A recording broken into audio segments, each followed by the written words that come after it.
Purdy for you. Am I all purdy now with the sunlight in my hair? Don't I look all purdy for you? Oh, welcome, welcome, welcome. Fuck Israel, fuck Trump, fuck all of you, fuck you. Come on now, let's do this.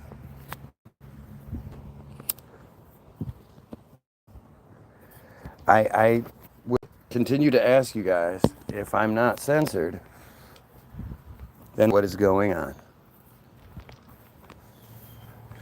Why am I not allowed to exist? You know, the fear. When you look at like Anomaly has, last time I looked, he had 2 million following on Facebook. You know, his videos are getting 500,000, a million views on them. And he's a truther, right? You know, he's a conspiracy guy. When I learned about Anomaly, Detroit has the highest unemployment rate, poverty rate, and divorce rate in the United States. Yep. Oh, we got a like on the video already. We had a like before we had a viewer. Nice. I don't think that's happened before, but hey, appreciate it. But Anomaly, right? I learned about that guy because another friend sent me the thing. Hey, go check this guy out. He must have been watching your feeds. That's what he said to me. Anomaly had to be watching my feeds because Anomaly was talking about the 2020 60 minutes. Can't remember which one. I think it's 60 minutes. 60 minutes expose back in like 81 or 82, where they dug into the 1976 swine flu. Well, I call it the 1976 swine flu vaccination program, but they'll say it's the swine flu epidemic or whatever it was. Like, it's pretty crazy to think that shit is still sort of considered, it's on the books as something that happened, the 1976 swine flu, when there literally wasn't a 1976 swine flu. It didn't exist. For everybody that thinks like the government doesn't lie to you or wouldn't lie to get the people to do crazy shit, that's a really obvious, really, really easy example to prove. You know, the 1976 swine flu vaccination program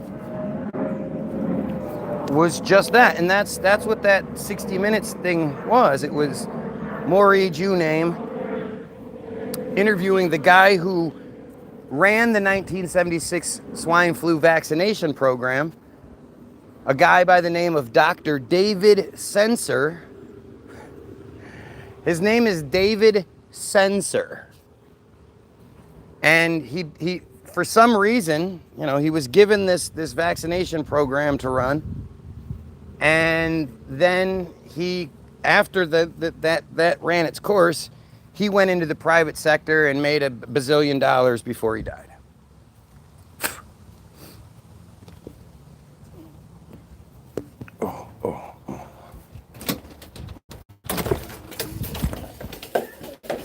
That needs to get into the kitchen, please.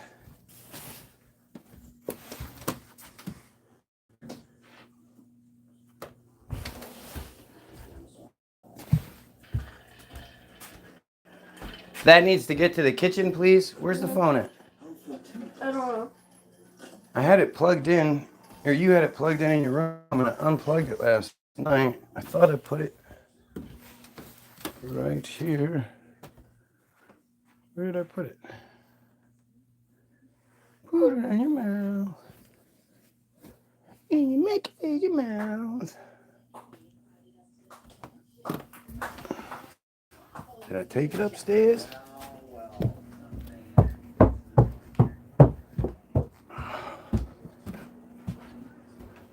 You know, I was explaining something yesterday. I was going into great detail about proving that October 7th didn't happen the way that they say it did, and proving that there's a Jewish conspiracy. And I started off sort of doing it, not realizing, like, it's a pretty tremendous presentation. There are a lot of pieces. And to be able to do it fully would require, I missed that so many times, requires, put that friggin' plate in the sink, dude. Requires a significant effort. So maybe if we can get more people here, I'll finish that up. But got our one person here. Appreciate you, even if you're the lone soldier. I still appreciate you. Dr. David.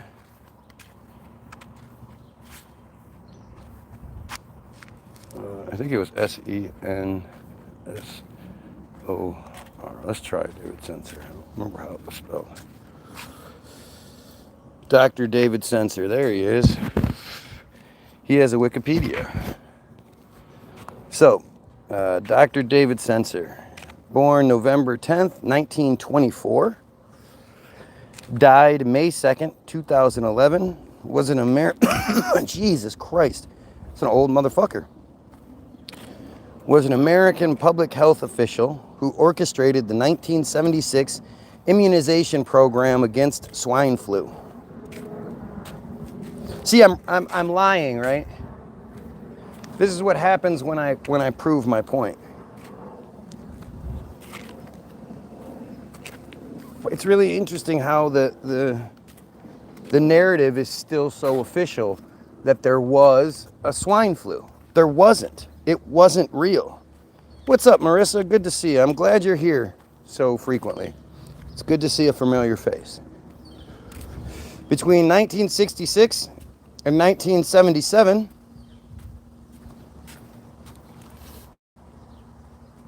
he was the longest serving director of the Center for Disease Control and Prevention, the CDC.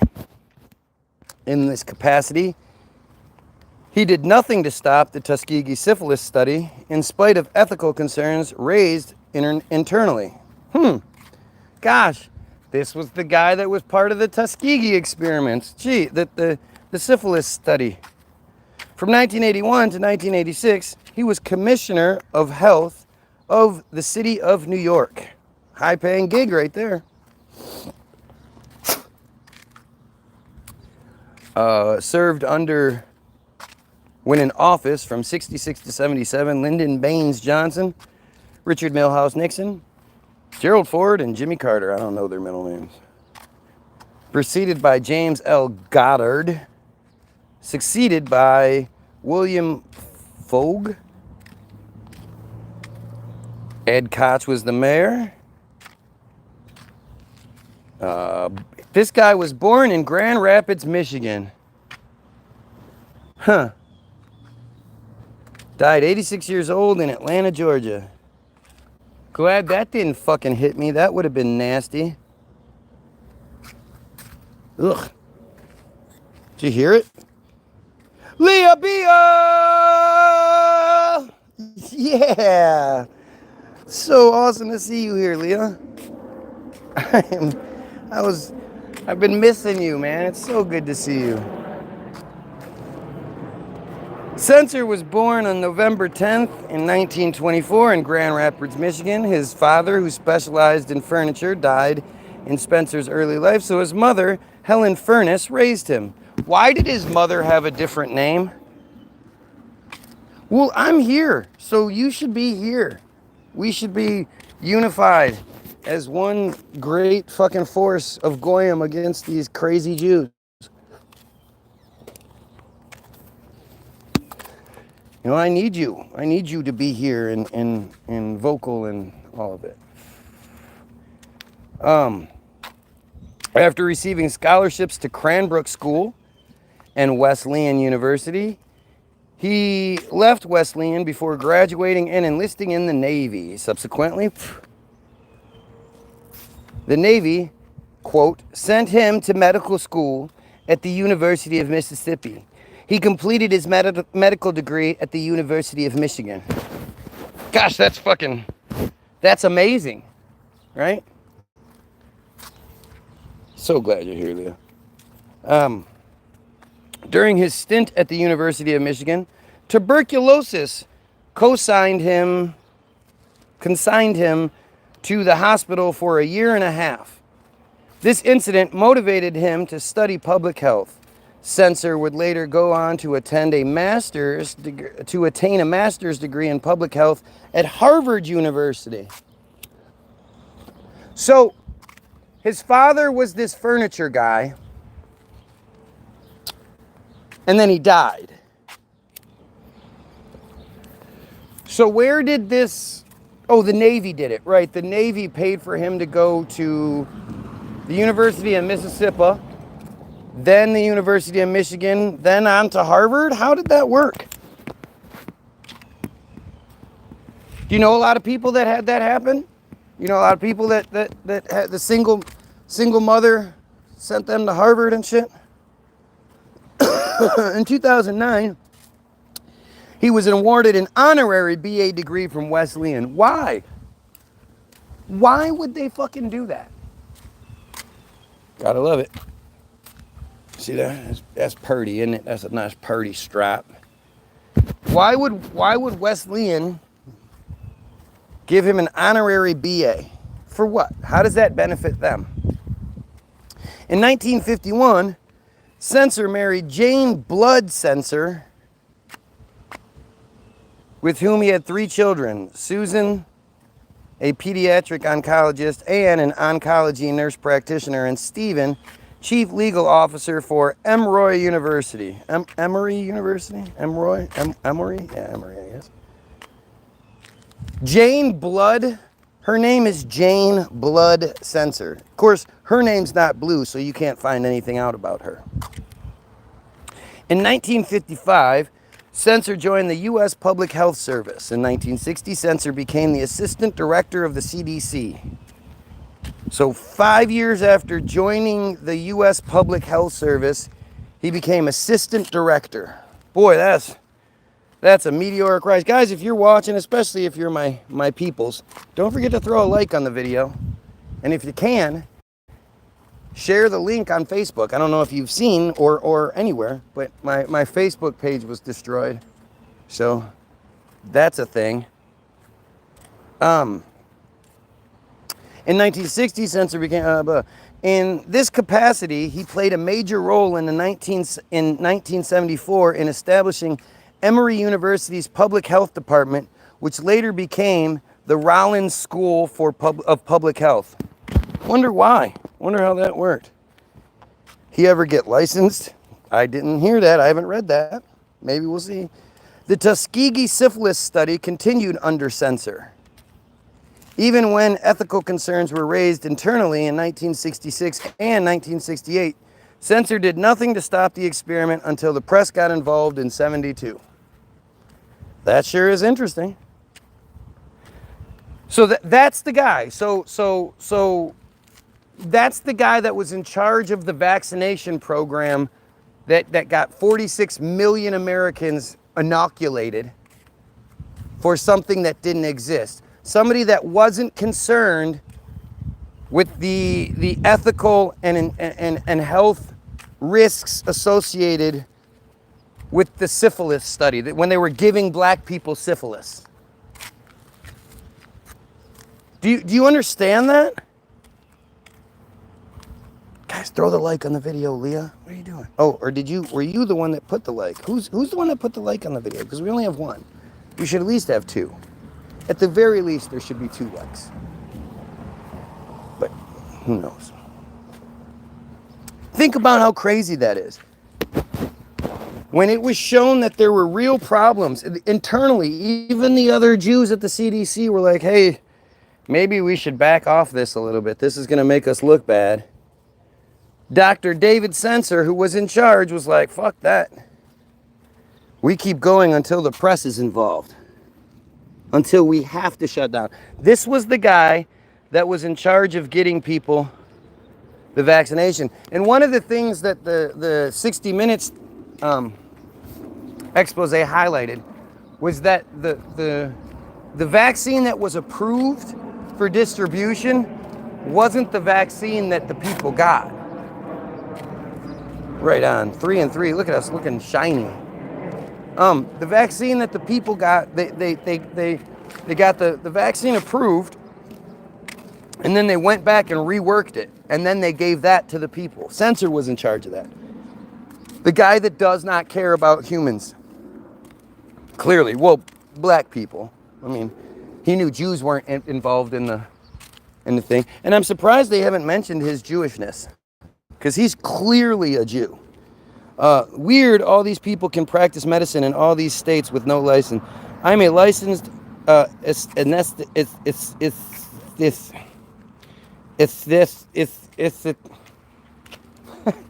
do you say this? ESTHETICAEN. Anesthetician. The E word. Anesthetician. Is that right? Did I say that right? It's ESTH. Yeah, anesthetician. No, there's no N. Esthetician. Esthetician. ESTHETI. What? Esthetician. That's what she says. Esthetician. What is that? Is that the people that work on the face with the laser hair removal and the? I don't know. Yes, I do skin, she said. Yeah. Okay. I have to pay every 2 years to keep my license in Arizona, and I'm not able to go to other states. Regardless, I have to be licensed. Yeah, that's... Well, and to think about it, like, really, like, you're not interfering potentially, like, with health systems. I mean, you could easily fuck people up, no doubt, but, like, this isn't... You're not in charge of giving someone something that has, side effects that could be passed on to the next generation. You're not fucking with people internally and shit. Is Pfizer licensed in all 50 states? Fuck if I know. Honestly, shit like this falls into the distraction category. Simply because we can't know any of these answers until we overthrow the Jews in charge. So it becomes a distraction. It becomes this thing for us to pour all of our energy into while, barely getting any sort of results other than what they want us to know. So that's what I mean. When I say things are distractions, I don't mean they're bad. They're things that we shouldn't focus on. It's just that if you really want the answers to any of those things, you're on my team more than you realize. I guess, but I'm the one who got OSHA to stop the mandates, as that is not their job. That was fucking awesome. GlaxoSmithKline owns YouTube. It's not a conglomerate of people. It's just one GlaxoSmithKline. I mean, I know Glaxo is a conglomerate itself, but it's not like multiple conglomerates.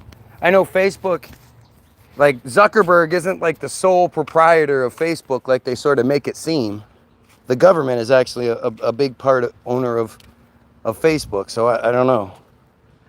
And I'm definitely not knocking your job or anything. I think, what you do is definitely a skilled thing and, nothing bad. I'm just saying, like, you're not fucking with people's internal systems, which, and you have to be licensed and you're not even fucking with their internal system. So are these people that are fucking with people's internal systems, are they licensed? That was my point.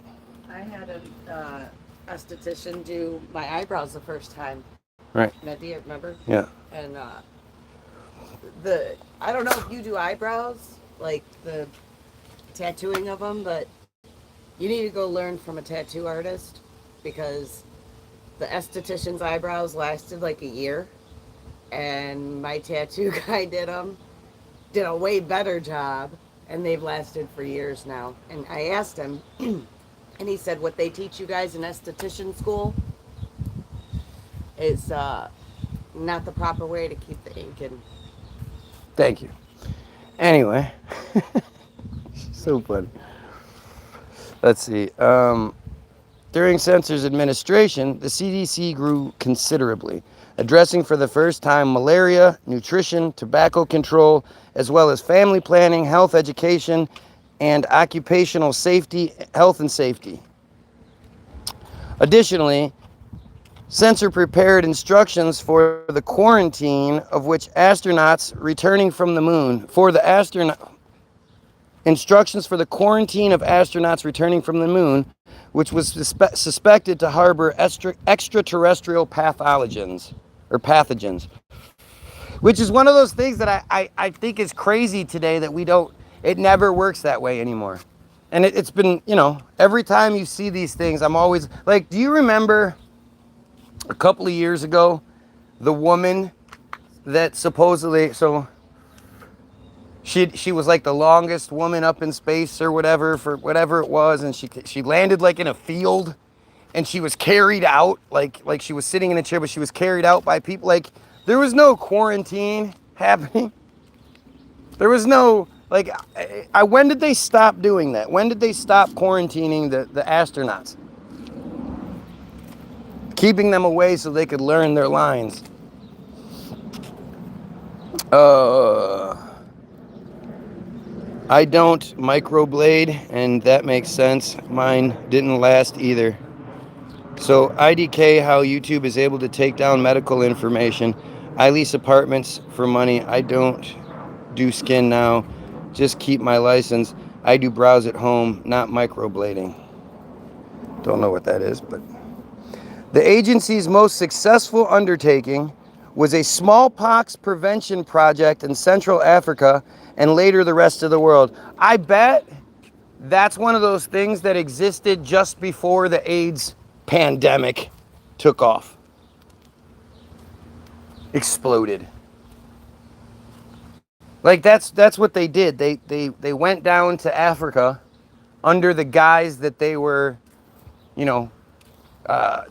giving out hepatitis vaccines or giving out smallpox vaccines or whatever it was. And instead they gave people AIDS.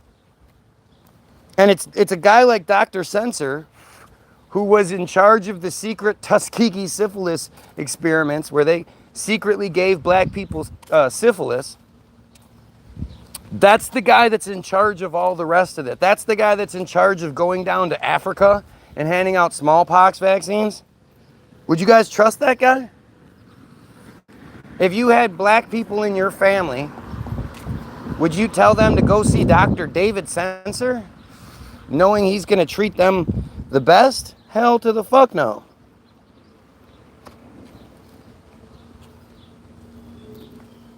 This was among the CDC's first significant dealings with international public health, which the CDC presently directs. That's amazing. That's amazing. At the forefront of the effort was William H. Foge, F-O-E-G-E, Foge, who said, "I never asked Censor for anything that he didn't deliver." He said, "You couldn't protect U.S. citizens from smallpox without getting rid of it in the world. And that was a new approach. People in the field got all the praise, but he was the unsung hero. He just kept providing what we needed." I mean, that's such a, like, it's such a well-disguised nothing statement, right? They don't actually say anything in that statement. It's just this sort of blanket statement that sounds really good, but it's like, well, what? You know? He's the first person to think you can't get rid of something in one area without eradicating it in the world. The smartest people in the world didn't think about that until David Censor said it. That's you believe that, right? People after the swine flu outbreak of 1976, which wasn't real. This is actually blue, so I want to see what this says. I'm gonna divert for a minute here. In 1976, an outbreak of the swine flu, influenza A virus subtype H1N1 at Fort Dix. So it's that same old story. So I'm going to tell you the story that I know it before I read it. There was a private who was forced, he wasn't feeling good. I can't remember what the previous thing is, but he wasn't feeling good and was forced to go on this march. And this is, they were, this is back in the hazing days. So they forced him to do this thing. During the march, he collapsed and was given mouth to mouth by one of the captains, and then was taken from where he was by a couple of, so it turned out, I believe, that 4 people were suspected of potentially having this. The private, I can't remember if he dies or not. He actually ends up being the only one that officially has anything. And it's just sort of this one-off. But because of that one situation, that's why we all they made the American Goyim, 46 million of us get inoculated. So let's just see what it says. And of course, these things always come out of military bases. Smallpox comes out of the military base. The Spanish flu in 1918, that first started in the military base. Like all of those things, polio first starts in the military bases because they're injecting these military goons with whatever the fuck they want to, because they sign waivers saying that's how it works. You can't refuse an injection, or else you go to prison. You go to military prison. Isn't that insane?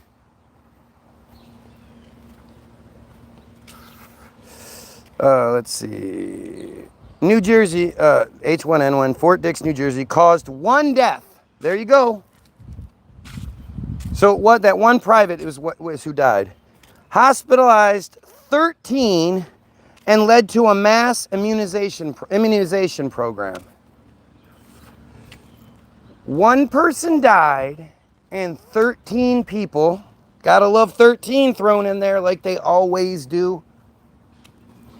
And 13 people went to the hospital. Did you hear this? No. In 1976, there was the reason why we had the swine flu vaccination program is because at Fort Dix in New Jersey, influenza A virus subtype H1N1 supposedly killed 1 person and hospitalized 13. Oh my God. So 46 million Americans then got inoculated. I mean, I could see why. The country shut down. It wasn't as bad as the COVID bullshit, but it was bad. And this is back when they would there's the commercial for the inoculation is like it's a machine that's connected to this black hose, it looks like a vacuum cleaner hose, and it goes down to this machine, and the people line up in a line, and they walk up, and they if they wipe it with alcohol, your arm, they wipe your arm with alcohol, and they put the thing on there, and it goes, and it makes this weird noise. And I think it's why so many people, like my dad has it, a lot of people, they have that round. That's what they thought too. I think they're just forgetting. I think they forgot, and they were younger, so they're not going to remember it as well anyway. But I'm pretty sure that's because that's what the commercial showed you. They showed you that it was a hose about that, about the size of a nickel or whatever, that got put up to the arm, made this weird noise, and they weren't sterilizing it in between times. You just walked up. Apparently, that's what the commercial showed. You just walked up. Next person walks up. Same thing over and over again, transferring a whole bunch of shit, I would imagine. But that was the... So, after the program began, the vaccine was associated with increased reports of Guillain-Barré syndrome. GBS. This is exactly what the fuck I keep telling you guys. I've actually not looked into this before from the like official Wikipedia side of things. If you're not sort of freaking out right now hearing this, I don't know what's going on with you, but this is shocking to me. Guillain-Barré syndrome is polio. They just renamed it. They renamed it because they didn't want to scare people. You know, if you tell people, you know, you got to get this inoculation, this vaccine, or else they're going to get, and if they do, there's an increased chance of getting Guillain-Barré syndrome, something that most people can't even pronounce, so they're going to be too embarrassed to bring it up to their doctor. But if you hear it has an increased risk of Guillain-Barré syndrome, something you've never heard of before, you know, lots of things, you're like, okay, well, I don't know what that, whatever. I've never heard of it, so it must not be that fucking big. If the same vaccine said you had an increased risk of polio, nobody would take it. Not a person, especially not elderly people.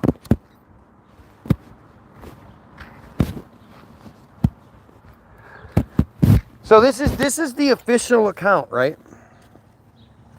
The official account. I'm not reading any sort of conspiracy pages or anything. I got a train 2008. Well, Leah got the shot, the HPV shot, I believe.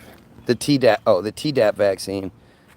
In 2008, was wheelchaired into the ER 2 weeks later, couldn't lift my head, arms, or legs, worst brain pain of my life, got a spinal tap and tons of IV. I think I just escaped GBS. Polio. It's fucking polio. That's what polio does to people. Those, like, literally, it starts in the legs, and it might stay in the legs, but it travels through the body. It makes everything not work. Yes, and Gardasil, no vaccine since 2012. Learned the hard way. I'm just grateful that you're brave enough and smart enough to see it. You're smart enough to see it and brave enough. You have a heavy metal detox. Leah, Leah's done everything. Leah's like you. Leah runs a shop that's all about the natural stuff. What's up? How you doing? You know, Leah's all about that life. So you guys would be good friends, actually.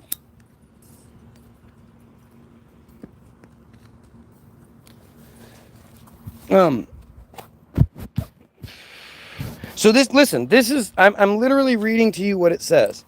So it starts off by saying there was 1 death and 13 hospitalized.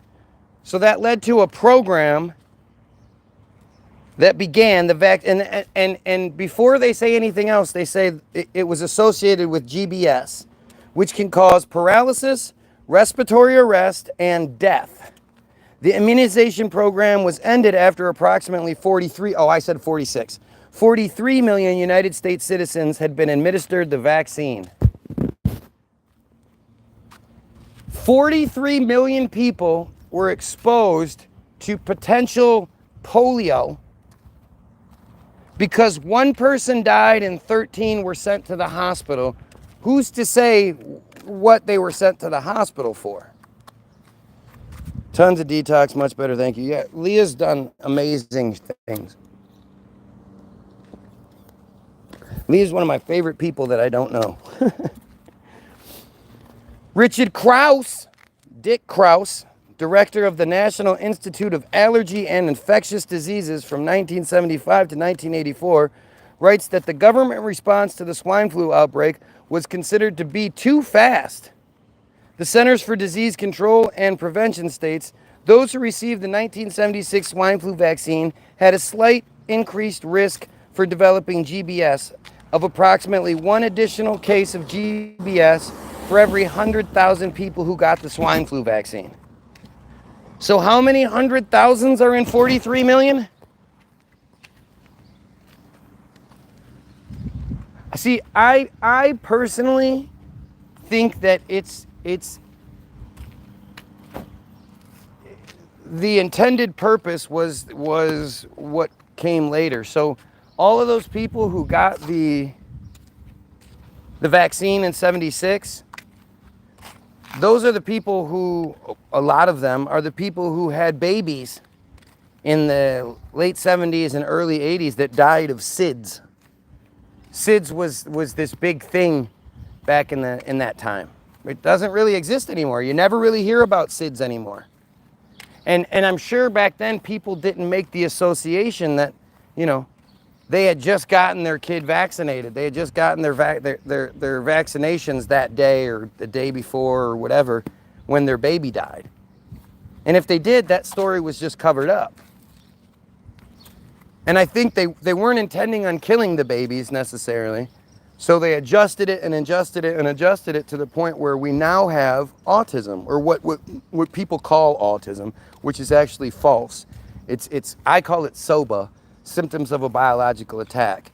But autism is something people are born with. You don't catch autism. You don't get autism. But once they got their recipe right, then we had what is called now autism for the last 20 years or so, to 30 years. And all of those people who got the swine flu outbreak and who got the swine flu vaccines and their kids who passed on whatever it was, that's wearing off. So they needed to redo it. They redo the catalyst to keep that system going, get the ingredient in the parents, so that when they give their kids the vaccine, then something triggers with that, and now you have these autism kids. That's my own personal thing. I don't know, maybe I'm wrong. Love to hear how I'm wrong. Chronology. The chronology is heavily influenced by the official story of the affair published in 1978 by the National Academies Press. Because I'm sure that's fucking... They're totally legit. Just like the Warren Commission and all that shit, right? Just like what is it, Nick? What was it? The 9/11 Commission, NCIS or what, and whatever it is. Just like that. The Academy's Press, the swine flu affair, decision making on a slippery disease. What?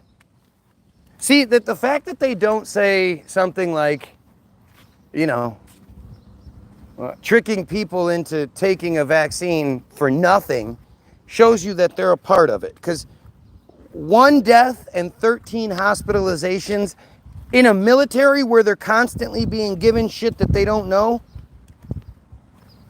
that's unconscionable. That makes no sense whatsoever. There's absolutely no justification whatsoever to initiate a poison program over 13 hospitalizations and 1 death, supposedly. Supposedly.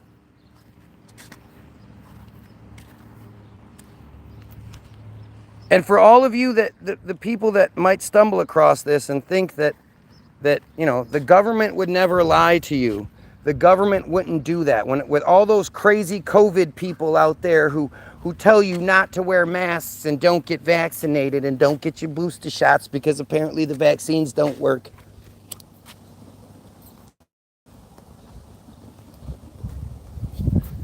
You know, all those people that say that oh, the government would never lie to you and trick you, look.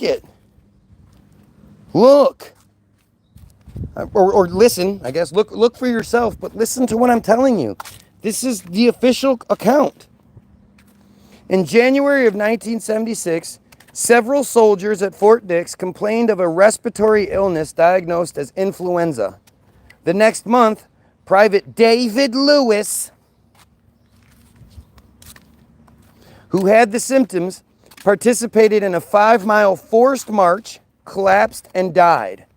The New Jersey Department of Health tested samples from the Fort Dix soldiers. While the majority of the samples were of the more common A. Victoria flu strain, 2 were not. The atypical samples were sent to the Center for Disease Control in Atlanta, Georgia, which found evidence of swine influenza. I wonder what evidence they found. Of swine influenza A related to the 1918 flu pandemic, which killed 50 to 100 million people worldwide. Just bullshit. The thing is, that's the first real, like, vaccination death program, right? This is right. I'm not sure. I think it might have been the flu vaccine. It might have been polio. Can't remember which one it was. Might have been smallpox. But prior to the 1918 flu, Spanish flu, whatever flu pandemic, there was that's when vaccines were first introduced, like on a mass scale. And that 50 to 100 million people worldwide. I mean, think about it. Where are all those dead bodies? There should be an easily noticeable, like, you should be able to go to multiple cemeteries and all that shit and see, wow, there sure are a lot of extra graves that all came around this one point in, you know.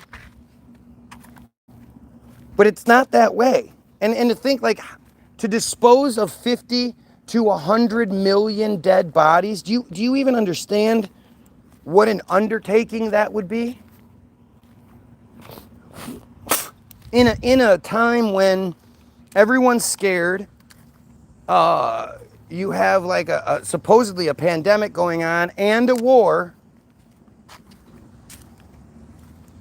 and all of this shit is happening, and supposedly they're properly disposing of 50 to 100 million dead bodies back in horse and carriage days.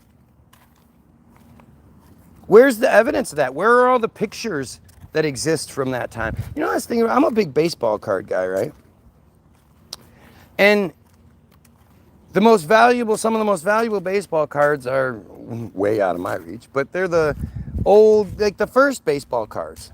You know, the early T206 Honus Wagner, a lot. And most of those are drawings.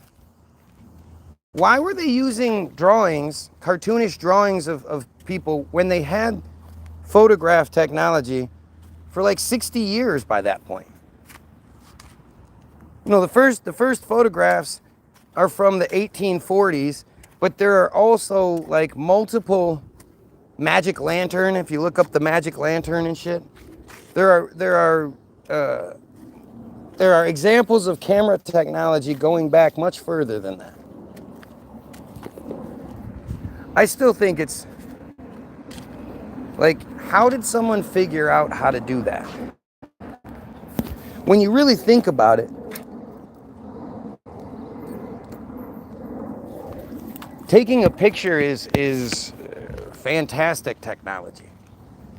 That up until that point, people had to draw what was there.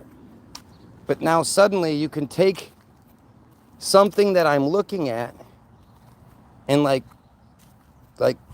flash it, and it's like that image is now on a thing. Nobody drew it. There's no, you know, it just, that's such a weird technology that you think, man, it's pretty amazing that people that didn't have cars, didn't have lights, didn't have all this shit, they were able to come up with that though. Somehow. Really crazy. I should look into that.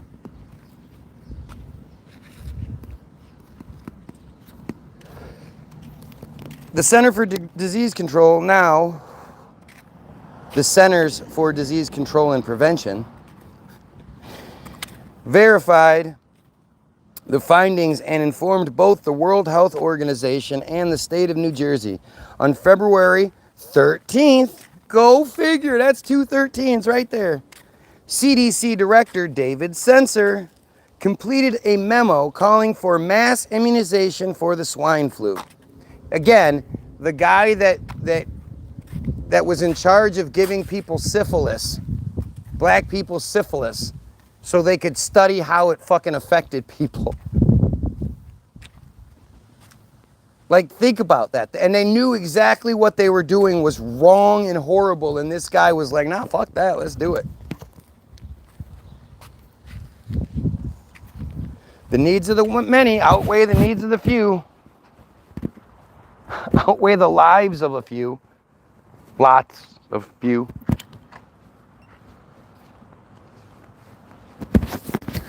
Because apparently there just wasn't enough cases of syphilis for them to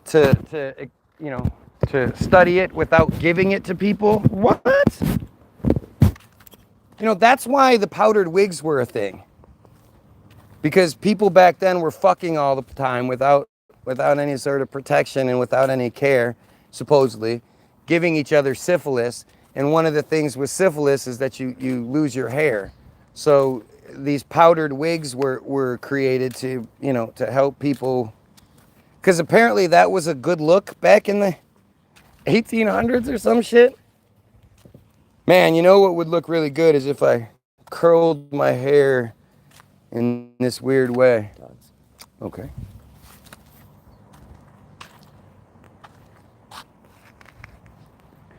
The CDC Assistant Director for Programs of the Center of Disease Control. The CDC Assistant Director for Programs of the Center for Disease Control, Bruce Dull, held a press conference on February 19th to discuss the flu out. You notice how I say February? Because that's what it is. It's February, not February, like everybody says. Look at how it's spelled. Why do we say things wrong? To discuss the flu outbreak at Fort Dix and, in response to questions from reporters, mentioned the relationship of the flu strain to the 1918 outbreak. Because,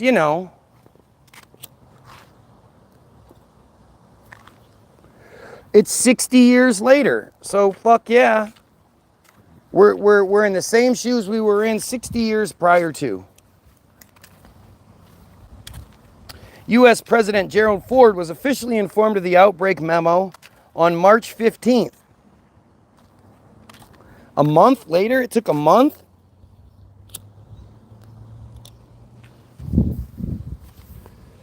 That's really strange. And the suggested immunization program, he met with a blue ribbon panel that included Jonas Salk and Albert Sabin.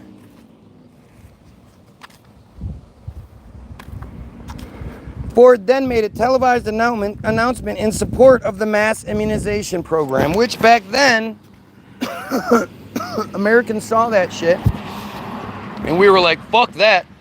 We do what our president says because they have our best interest in mind, because we don't have an internet yet, and we're not all connected. We might think those weird stories that we've experienced or heard or our families experienced are unique. It wasn't until we had the internet to tell us that, hey, wait a minute, other people experience the same shit, and not just other people, lots of other people? That's fucked up. Ford, a hearing was held before the U.S. Senate Appropriations Committee on Labor, Health and Human Services, Education and Related Agencies. Boy, it would suck to work there, wouldn't it? Where do you work? Oh, I'm at work at the United States Senate Appropriations Subcommittee on Labor, Health and Human Services, Education and Related Agencies. Wait, what? Oh, I work at the United States Senate Appropriations Subcommittee on Labor, Health and Human Services, Education and Related Agencies. Wow, that's a mouthful there, huh? And C. Joseph Stetler, a drug company spokesman, requested government indemnity for the vaccine manufacturers. Why?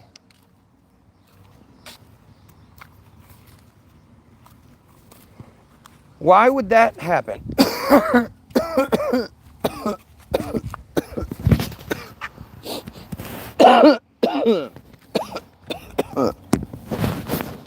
Doesn't that seem weird? If they're convinced what they're doing is right, why would they need indemnity?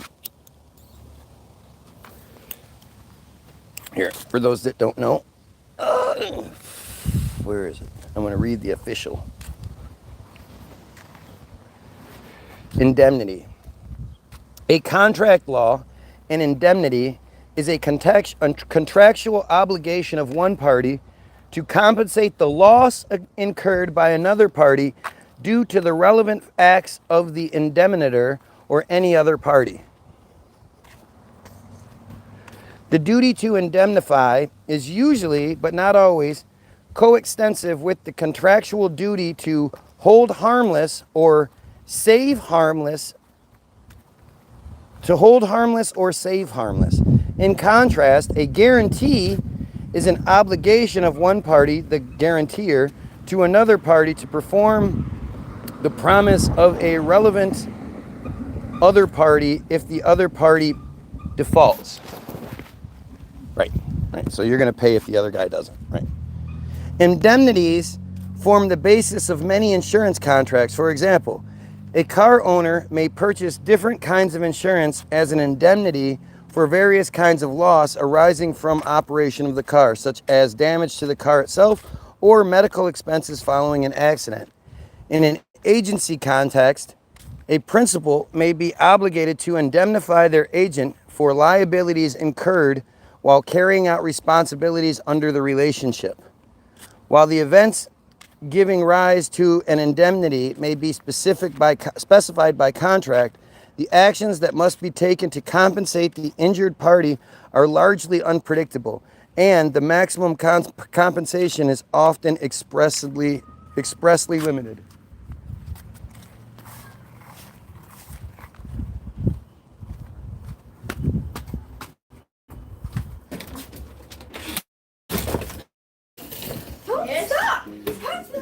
I'm hitting you with the pillow because you won't Okay. shut up. Okay. Oh, that makes it okay then. No, Dad.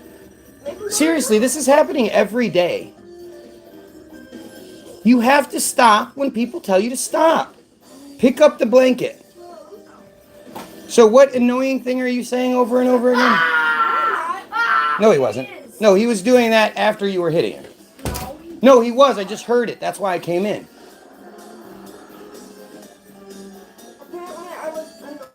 So what was he saying that warranted you hitting him with the pillow? He wasn't. You were hitting him before that. No, he yelled. He kept yelling. That's why I can. Really, I just didn't hear it. Amazing how that works. So you're just not going to take responsibility? And then after I told him to stop, he didn't. Right. Why?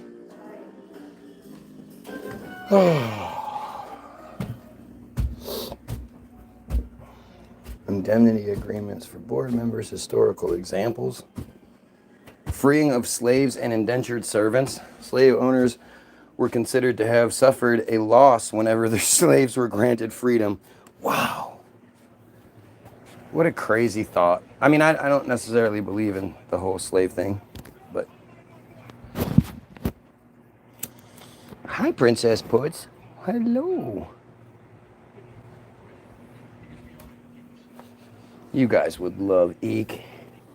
She's literally the cutest cat to ever exist. And she knows it. And I feel like a doofus saying it, but it's the truth. It is the truth. I know, little girl, it's the truth. Don't look. I know my position in this relationship. Anyway, let's get back to why you guys are here. All right, so we're gonna go back to what? Okay, so Nick, you're saying that Nathan is just making this up. No, I said stupid once. Okay, so you did keep saying it. Because he doesn't remember what this one is when he's seen it before. Oh, so that means you call him stupid. No, Dad. Dude, okay, that's right there in like 2 seconds. That's 2. Next time, you'll just be in your room for a little bit, okay? Okay, cool.